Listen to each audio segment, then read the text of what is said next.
Hey y'all, thanks for tuning back into Chicanic. I hope everybody's having a great week. It is officially freezing to me here in Arkansas. Really, it's not. It's about 49 degrees, but this is the time of year when we've slowed down a lot, so we're able to look around the shop, find things that have been sitting. Do we want to fix them? Do we want to piece units together?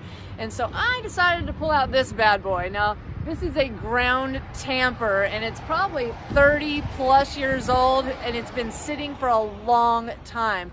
I had a customer give it to me about a year ago, and we just never did anything with it, but it has a lot of potential. I mean, it has a plastic gas tank on it, so it's not metal, it's not rusted, it looks great inside. So I brought it back inside after knocking the dust off of it, and we're gonna go over and show you what's good and what might not be good about it right now. Just an initial little diagnosing to see what issues that it might have that we need to address. Now, with a little searching, I did find out that this is an EC10D Robin Subaru engine, and there's even a manual online for it. So that let me know that it is a 2-cycle engine with 50-to-1 mixture. It is about 90 cc's of power, single cylinder. It is, I'm guessing, around 30-something years old. Now, I still got to find the manual for the Packer part itself, because it's two different entities, because they put this engine on other things. So because there's also an oil downspout right here on the side and a oil reservoir filler on the other side. So there's some kind of oil that goes in the unit, and I want to make sure to have that right before we start it up and run it. Now, I've pulled the pull rope quite a few times now, and I am very confident that the starting system is in pretty good shape. The pull rope's good, and the rewind pulley and everything seems to be doing well. I have not put any fuel into the fuel tank yet to find out if this little pit cock is going to leak or not, but we'll worry about that when we come to it, and that's a simple fix if it is. I'm probably going to replace the fuel filter and maybe the fuel line. I'm not sure how good a shape that is. It's a little hard. It looks like the wiring is in pretty good shape, even though it's still got a little bit of dirt on it. I have still got to take the air filter cover off. We're gonna check that air filter off. I'm sure that's gonna be pretty nasty. And when we washed it off, we didn't really get too much on the carburetor. I'm gonna take that off and clean it by hand. Now, one issue I did see is the throttle lever is, it does work and it still has tension, but I don't know if it's just gunked up from the carburetor, but it's really not, turning it as much as I think it should. I think it should go just a little bit more. So we're gonna loosen all that up and see if we can get that worked out. All right, so let's get this air filter cover off, see what's going on under here.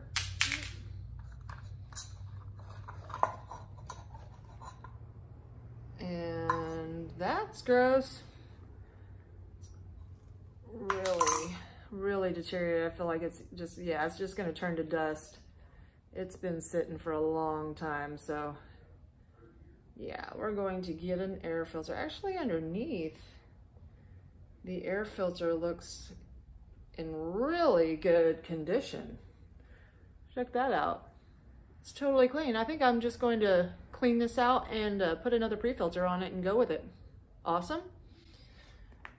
Next, let's go ahead and, what do we got going under here? That's where the bolts are. It looks like we've had a little welding going on here. So let's see, give you a closer look and see how we're going to attack this one.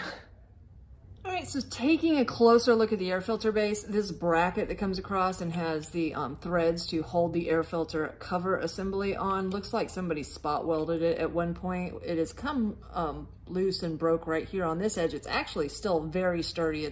It's not moving much, but I'm gonna go ahead and when we get done with this and make sure it's gonna run, we're gonna spot weld that little part right there and make it all sturdy again.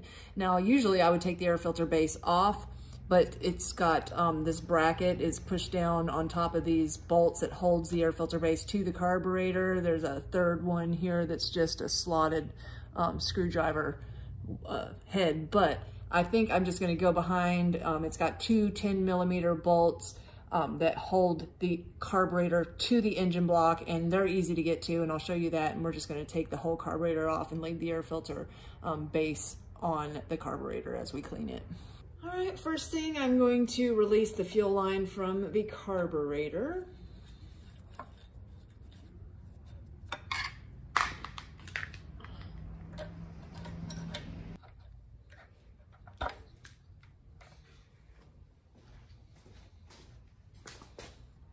All right, next I'm going to take the two nuts off. I have one right on this side, one directly on the other side. I'm using my 10mm. Now on this side, as I'm taking this nut off, I have to remember that that bracket for the throttle cable needs to be underneath that nut when I mount the carburetor back on.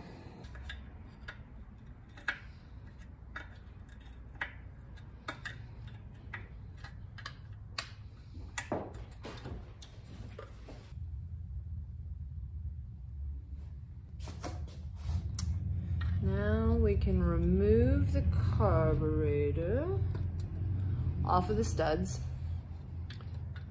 And this one, there we go. Now this has a spring and rod in it. We're going to carefully remove the spring. I don't know if I can show you that really well. I'm taking the spring out, and now this rod has a weird little Z-bend. We're just going to leave those in place right there. Now we got the carburetor off. And then here's what it looks like without the carburetor on. It's a really nice, simple design to work on. All right, so I'm pretty excited to dig into this carburetor because whatever we find inside can make or break the profit that we're gonna get off of this machine if we just decide to sell it. So let's open it up.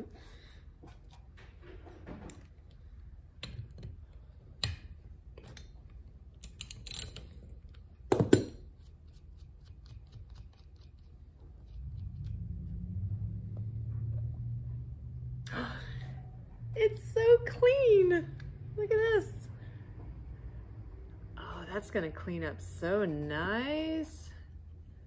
This bowl. Oh, wow. That's just a float sitting on a bracket. Check that out. It doesn't even connect to anything. Ooh, I've never seen one of those before. Awesome. Oh, check this out. That's what the float moves. How awesome is that? And look at how clean it is inside. I'm almost saying I could throw some gas in this and go with it. I don't know, I want to check this needle out first. There's no fuel in the float, that's good. Man, I wonder if I could reuse this bowl gasket. It's stuck to the bowl, but it's still sort of rubbery feeling. Ooh, I'm getting excited. Okay. Now, this is so different looking. Look, it's got two little Phillips screws that takes this bracket out that holds the needle. All right. So I've already loosened them a little bit, but I wanted you to see what I see as soon as I get it out here. This is amazing. I'm super excited about this because, I don't know, I might have been able to just throw gas into it and it run, and that's crazy because I know that it's been sitting here at least a year or two, and I don't know how long the guy had it before me. All right. Got two screws. Uh-oh. Let's see. Get this needle out. Whoa. Wait a minute. Is that a metal tip needle? Is there a seat? I can't tell. It's silver. So I want you to be able to see that needle there. It's silver tipped and it's got, but it doesn't feel like a rubber. Doesn't feel like a rubber tip at all. Unless it's really, really hard, it feels like metal.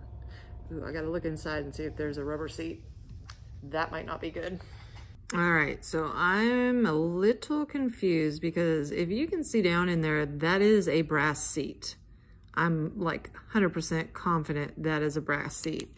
At the same time though, this needle has a metal tip on it, and it doesn't have the indention that a normal one would to hold that rubber tip on. Let me see if I can focus in here. Focus.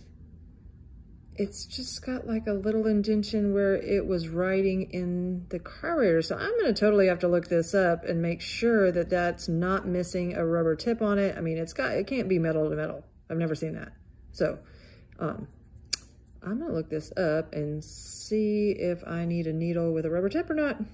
All right, so I just got done doing an internet search, and from what I found, if I had to buy this carburetor new right now, it's about $180. Just the needle alone is $35. So thank goodness I hopefully don't need any parts, but I got a part number for the needle, but I cannot find a picture. So I don't know if it did have a rubber tip on it at one point or not, but it doesn't look like it. It looks like it's a metal tip needle. And if this metal tip needle goes into this brass seat and works and shuts the fuel off, it's gonna defy everything I've ever thought I knew about small engines. So far I've completely cleaned the carburetor out, blew it out with carburetor cleaner, went down in through the brass seat, cleaned the jet, cleaned the bowl out really good. It just had a little bit of gunk in it. It's perfect. Made sure that the bowl nut jet is nice and clean, and I can get plenty of air through it, so I know that fuel's gonna go through fine. The float, it has no fuel in it, still in very good shape. The float pin and lever, it's still in good shape too. So even the bowl gasket, after sitting for years, it's, I think, gonna work. So I'm just gonna throw it back together and throw some gas in this thing and see if it fires up. So we're going to put the needle back in. It does not have to hang on the bracket for the float. It's got this little push down spring action inside of the needle that it just rubs against this bracket right here on the float lever. So the needle is just gonna go on down in there. We're going to put our pin back through our lever. We're gonna go ahead and set that lever inside its little channel down there. And we're gonna put our 2 screws back in to hold it in place.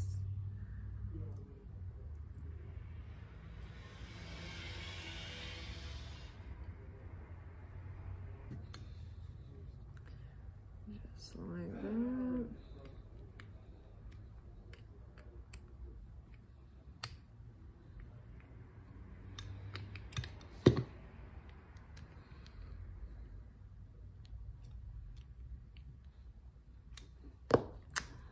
We're gonna put our float just, I guess there's no right way up. It looks the same on both sides, so we'll just set that down. This is just crazy to me. All right, and then when we put our bowl gasket in, there was one side that had the rib all the way around it from where the bowl had indented it. So I'm going to flip that over so the flat side, because it's really still good. Sometimes they will tighten up a little bit on you after they've been out, and hopefully I can get it back in there without it flipping on me. So we're just gonna come all the way around. Go in your home. Got it there. And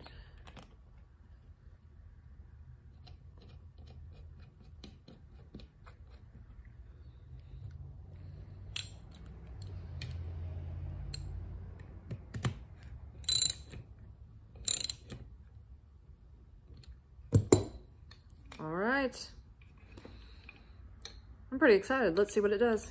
All right, so I've lubed up all of the levers and linkages and put a new fuel filter on. Next, I'm going to shut the fuel off, put a little bit of gas in the tank, and make sure that the fuel shutoff's working. Okay, let's put a little gas in.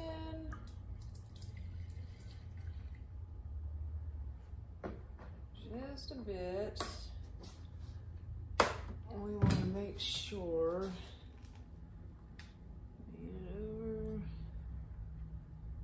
it's not coming out yet.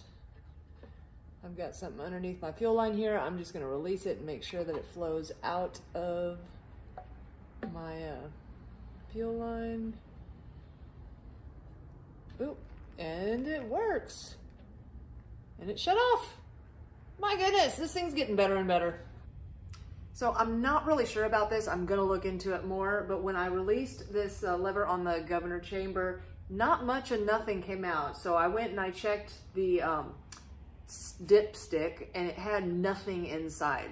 So I went ahead and flushed through just a little bit and I filled it up with the correct amount of oil. It said 8 millimeters from the bottom of the stick. That's where we're at. So we're going to put the carburetor back on now and see if it'll run. All right, we're gonna put the fuel line back on. And the hose clamp. Okay, so I did find a pre-filter that would fit on this air filter, and since it did look so good, I'm going to reuse it. If this thing runs, I'm gonna come back and spot weld this little bracket here to make sure that it's not an issue in the future, but I'm ready to see if it runs.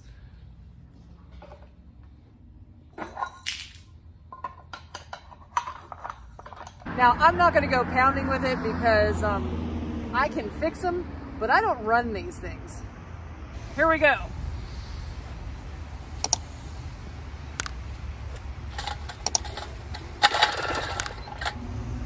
It popped.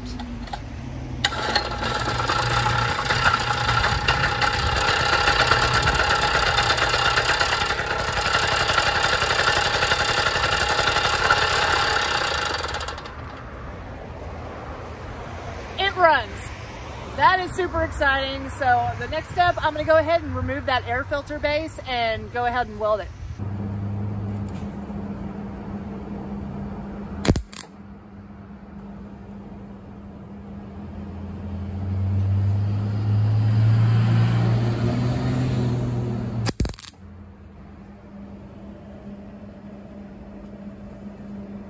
Thanks for watching.